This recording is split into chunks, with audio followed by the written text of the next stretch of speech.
Me he topado con comentarios muy divertidos en la página de Facebook, donde se dice que la Biblia fue prohibida por la Iglesia Católica, que la Iglesia Católica prohibió eh, su lectura y que quemaba en la hoguera a quienes traducían la Biblia, que por qué la Iglesia Católica no tenía ejemplares, que hasta que llegaron los reformadores fue que la gente pudo empezar a tener Biblias en su casa.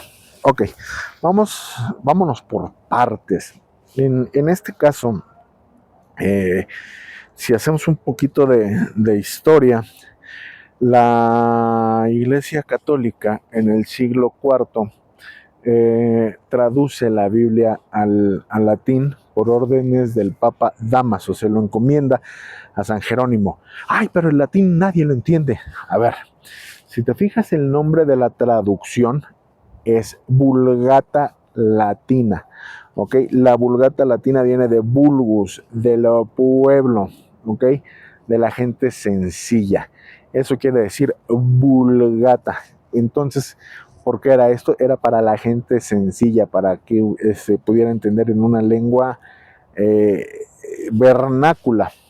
¿Ok? ¿Por qué? Porque en el siglo IV, en la ciudad de Roma, en el Imperio Romano de Occidente, la lengua predominante era el latín. Entonces, bueno, ahí está. La Vulgata Latina era para que la pudiera leer la gente.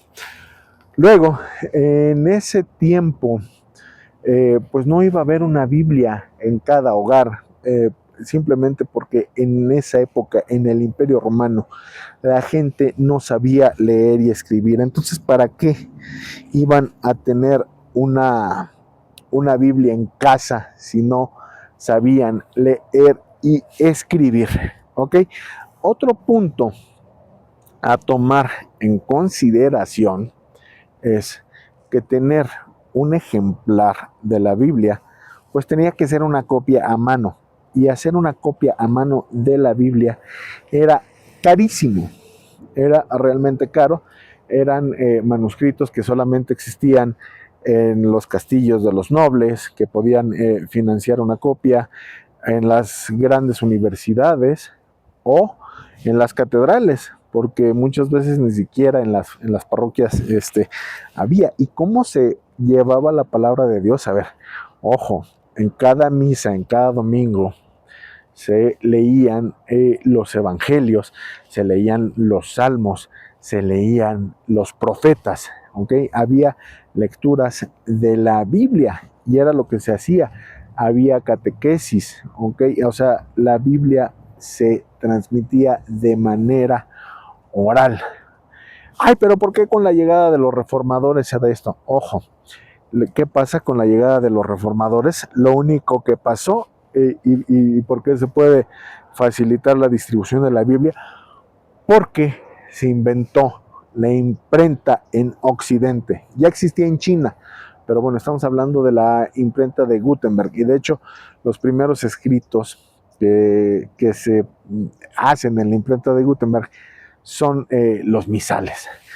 Pero es interesantísimo todo este proceso, y también recordemos que justo el darle una Biblia a cada persona provocó que cada persona interpretara la Biblia a su libre arbitrio, y la iglesia ya había vivido eso siglos antes. O sea, toda la historia de la iglesia era pelear contra esas herejías. Ahí tenemos a Marción, que interpretaba la Biblia como se le daba la gana, que decía que el Dios del Antiguo Testamento no era Dios, y fue declarado hereje. Estaban los gnósticos, que interpretaban las escrituras a su antojo, que decían que el cuerpo era pura maldad, o sea, ¿de dónde va saliendo toda la serie de herejías de la antigüedad?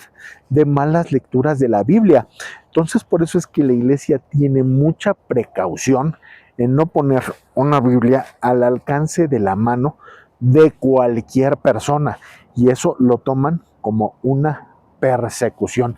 Incluso los protestantes honestos intelectualmente el día de hoy reconocen que la libre interpretación ha traído problemas en sus iglesias. Ya se ve muy desde el principio de la Reforma cómo empiezan estos desacuerdos por la libre interpretación de cada quien. En el coloquio de Magburgo, Lutero y Zwinglio no se pusieron de acuerdo en el tema de la Eucaristía. Llegaron a pelear tanto que llegaron a decir que no eran del mismo espíritu. Dijeron, Lutero dijo de Zwinglio, es que ellos no son de nuestro mismo espíritu. Y entonces ahí el mismo Lutero empezó a reconocer que la misma libre interpretación de la Biblia era peligrosa. O sea, estaba bien siempre y cuando la hiciera él, pero si la hacía alguien más, como que ya no le gustaba tanto. Entonces hay que ponernos a pensar un poquito en el contexto histórico de las cosas y no nada más lanzar la acusación de, ay, es que la Iglesia Católica no quería que la gente leyera la Biblia. Por favor, si fue la Iglesia Católica la que preservó la Biblia y la que cada domingo, hoy todos los días, porque todos los días había misa, se hacían lecturas de la Biblia en las misas a los fieles, a los fieles que no sabían leer, que no sabían escribir, se les predicaba la palabra, ¿ok? Se les predicaba la palabra. Entonces, ¿por qué están diciendo cosas que no son ciertas? Ay, pero es que es en latín, en un idioma que no entendía nadie. ¿Por qué se hizo esto? Porque en la época que se hizo, el idioma que se hablaba en el Imperio Romano era el latín. Entonces, precisamente traducir del griego al latín era para que lo entendiera la gente llana. ¿Sí me explico? ¿Sí me explico por qué se hizo todo esto? Entonces, te invito a reflexionar un poquito antes de hacer tus juicios tan aventurados, tan inquisitivos, ¿no? Hay que irnos a investigar un poquito más atrás, que me van a decir que Tyndale, que no sé qué. A ver, ojo, Alfonso el Sabio tradujo la Biblia y él no tuvo problemas con la Iglesia Católica ni lo quisieron quemar en la hoguera. Ojo, Tyndale y Alfonso, el rey Alfonso de Castilla, eran católicos los dos, ¿ok? Y a Alfonso no lo manda a la hoguera la Iglesia por traducir la Biblia al castellano, pero a Tyndale sí. Pero primero investiga, porque a Tyndale sí y a Alfonso no. ¿Ok? Y están bajo la misma iglesia los dos. Decía las verdaderas razones de esa restricción. ¿Ok?